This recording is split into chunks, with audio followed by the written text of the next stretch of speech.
Ludhiana toll plaza ਤੇ ਅਡੀਕ 3 minute ਕਰਨ ਤੇ ਗੱਡੀ ਹੋਵੇਗੀ ਟੋਲ ਫ੍ਰੀ। ਅਗਰ ਤੁਸੀਂ ਟੋਲ ਪਲਾਜ਼ਾ ਤੇ ਲੰਬੀਆਂ ਲਾਈਨਾਂ ਵਿੱਚ ਲੱਗ ਕੇ ਟੋਲ ਦੇ ਸਕਦੇ ਹੋ ਤਾਂ ਇਹ ਜ਼ਰੂਰੀ ਸੂਚਨਾ ਹੈ ਕਿ ਅਡੀਕ ਕਰਨ ਤੇ 3 ਮਿੰਟ ਤੋਂ ਜ਼ਿਆਦਾ ਸਮਾਂ ਲੱਗਦਾ ਹੈ ਤਾਂ ਤੁਹਾਡੀ ਗੱਡੀ ਟੋਲ ਫ੍ਰੀ ਹੋਵੇਗੀ। ਇੱਕ ਆਰਟੀਆਈ 'ਚ ਮੰਗੀ ਰਿਪੋਰਟ ਵਿੱਚ ਇਹ ਗੱਲ ਸਾਹਮਣੇ ਆਈ ਹੈ। ਵਕੀਲ ਹਰੀਓਮ ਜਿੰਦਲ ਨੇ ਇਸ ਮੌਕੇ ਤੇ ਵਿਸਤਾਰ ਨਾਲ ਜਾਣਕਾਰੀ ਦਿੰਦਿਆਂ ਕਿਹਾ। देखो, टोल प्लाजाओं पे हमने देखा है कि बड़ी लंबी लंबी कतारें लगी रहती हैं और बड़ी हैवी टोल फीस आजकल पे करनी पड़ती है अगर हमने सड़क को यूज़ करना है। तो सड़क यूज़ करने के लिए जब इतनी बड़ी फीस देनी पड़ रही है तो मेरे को ये जानना था कि वो फीस किस लिए दी जा रही है।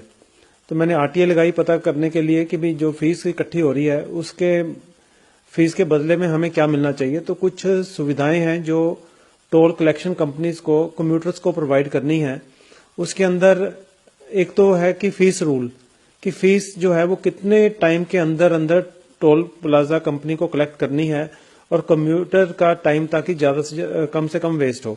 तो उसमें उन्होंने बताया कि मैक्सिमम 10 सेकंड लगेंगे कंप्यूटर प्रोसेसिंग टाइम और 2.5 मिनट लगेंगे टोटल वेटिंग टाइम लाइन में और प्रोसेसिंग टाइम कंप्यूटर में। अगर इससे ज्यादा कोई टाइम लगता है तो जो व्हीकल है उसको बिना टोल पे किए पास करना पड़ेगा। ये उन्होंने आरटीआई के अंदर रिप्लाई में दिया है। यानी कि कुल मिलाकर देखा जाए अगर 3 मिनट से ऊपर कोई भी व्हीकल वाला वहाँ पर रुकता है तो उनकी फ्री में जानी चाहिए वहाँ से। बिल्कुल, अगर 3 मिनट से ऊपर हो जाते हैं तो व्हीकल को वहां पे बिना टोल पे किए निकलने की सुविधा है ताकि व्यक्ति का टाइम जो है वो खराब ना हो। इसके आप डायरेक्ट भी बात कर रहे थे, भाई ये कंज्यूमर कोर्ट के दायरे में आता है तो कैसे हो?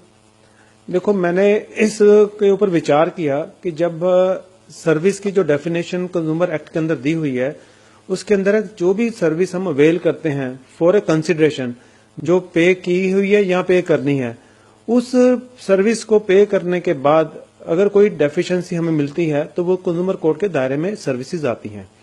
तो मैंने सोचा कि जो रोड है जिसके हम पैसे देके सर्विस ले रहे हैं, पैसा देके रोड यूज कर रहे हैं, तो ये भी उसी ही तरह से कंज्यूमर कोर्ट की डेफिनेशन के अंदर आती हैं, सर्विस की डेफिनेशन के अंदर आती हैं। अगर वहां पर किसी तरीके की डेफिशिएंसी या असुविधा कम्यूटर को हो रही है फीस देने के बाद, तो कम्यूटर है उसको उसका समाधान जो रेमेडी है वो कंज्यूमर कोर्ट के दायरे में आनी चाहिए। इस सोच को लेकर के हमने एक कंप्लेंट कंज्यूमर कोर्ट कंप्लेंट दायर की जिसके अंदर 2